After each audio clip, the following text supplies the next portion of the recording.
Hi, everybody. Welcome back to PMO Refuge. Now, we are beginning this episode, by really just introducing a couple of certain terms, talking specifically about what PMO is, what it constitutes, and so on and so forth. Really, this is just a basic understanding so that you don't get lost in kind of the language of PMO, of sex addiction.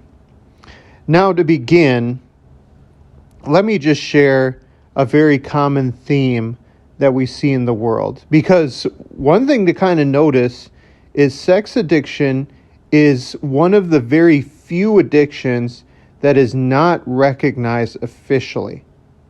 So there are a lot of coaches on it.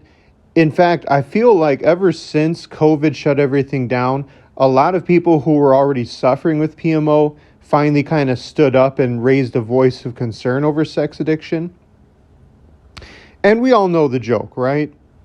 We've seen countless numbers of comedy movies, television shows, stand-up routines, and they include what?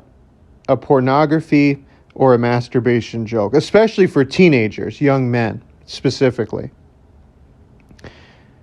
Here's the ironic thing about those kind of jokes. Those jokes are aimed at a certain type of audience, right? Typically, who are they aimed at? Well, they're aimed at horny teenagers. They're also aimed at the so-called losers of society, right? These aren't men who are womanizers, or these aren't men who have a stable, loving relationship. These are the basement dwellers. They live with their parents, the losers, the outcasts, and so forth. Or you have the flip side, where PMO is seen as a confidence booster, a stress reliever, right? You just got to wank one out. That's a common thing that's said, especially, again, to men. Now, I can take a joke, right? And I'm even speaking as somebody who endured with PMO for 20 years. I get it. I get where the joke is coming from. But where it crosses a line for myself, and probably for you if you are watching and listening to this, is we have issues. We have impulse control problems. I like to illustrate it like an alcoholic, right? At first glance, people may wonder, well, why doesn't so-and-so just have a drink? But the problem is not really the drink itself, but it's as soon as that person engages in that behavior, they simply cannot stop themselves. And it's the same thing with sex addicts. So during this podcast, especially the upcoming beginning months of this podcast, the beginning episodes, we are simply going to build our knowledge on what PMO is, different terms, different practices. Now, I know what you're thinking. Maybe you're wondering, hey man, why are we spending so much time on the basics? Why don't we just get right to the issue of the problem that I'm having? And I feel you. I was there. I wanted to rush and get it over with, but that's the problem. You have to slow down, and you have to increase and build your knowledge of your weaknesses. Because like the saying goes, knowledge is power. So I'd like to begin simply talking about what is sex addiction. What is it? And I wanted to start off by reading to you a term, or a definition rather, of addiction itself, the word. That definition says, an addiction is a chronic dysfunction of the brain system that involves reward, motivation, and memory. It's about the way your body craves a substance or behavior, especially if it causes a compulsive or obsessive pursuit of, quote, reward, and a lack of concern over consequence. If that didn't shake me about my PMO addiction, if it doesn't shake you, I don't know what does. That eerily sounds familiar, doesn't it? Let's replace or add in the words PMO or masturbation or pornography whenever addiction came up to that previous definition. I'll give you an example. Let's use pornography.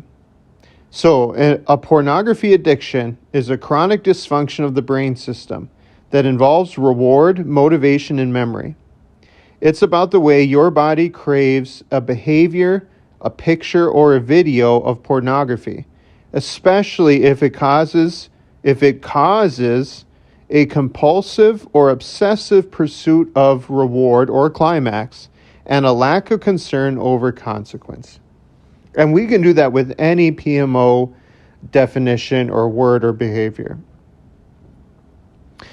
Now, we're going to take sex addiction and we're going to look at two different things that come from it.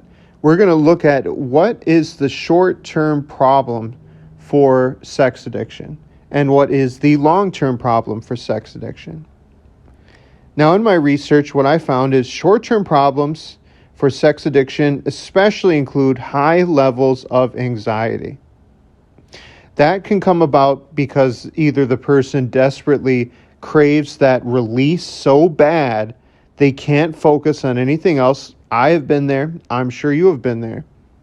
Your brain is craving dopamine so much that it doesn't even care sometimes what needs to be done to get there.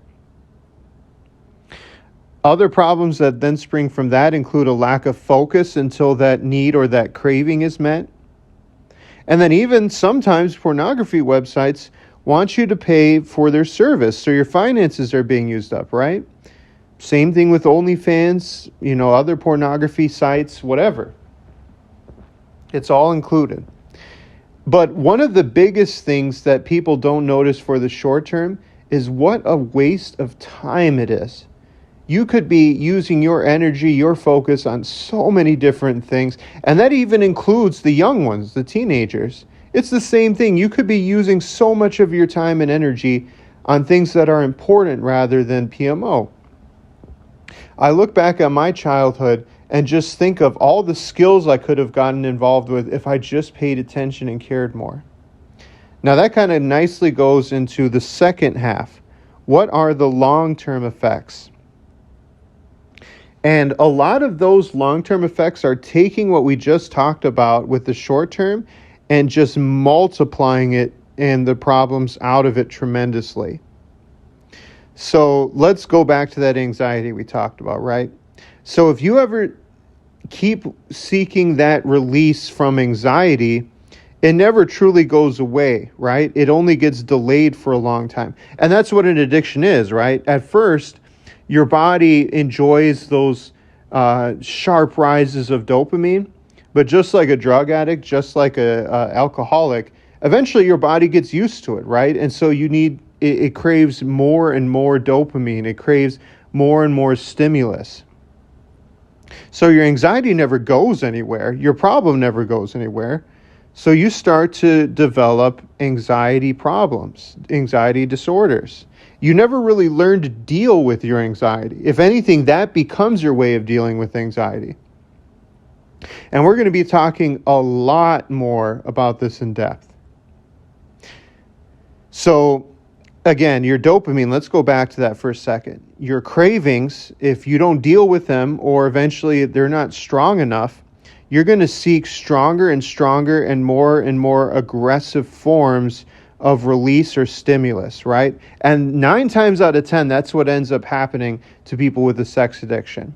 Maybe it starts with like a minute of very, and I say this loosely, tame pornography, but then it turns into, 30 minutes, hours, days, more and more aggressive forms of pornography, violent pornography, fetishes, fantasies, all of it comes out.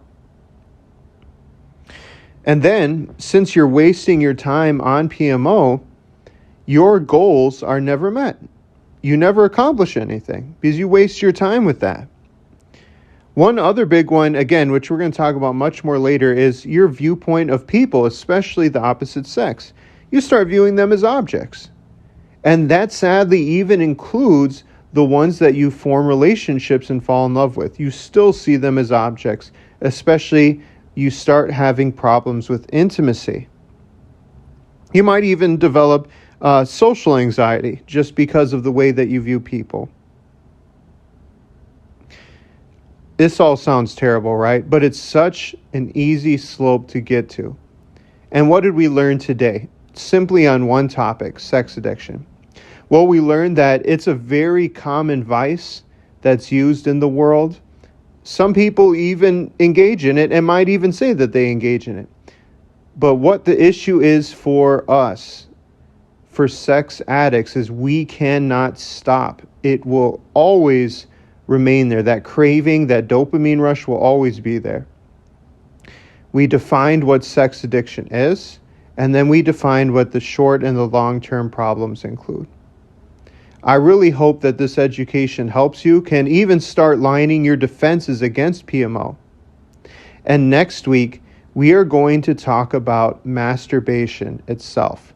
We're going to talk about what it exactly is. We're going to talk about its different forms. And we're going to talk about why is it such a problem. Stay tuned next week, and I will talk to you all later.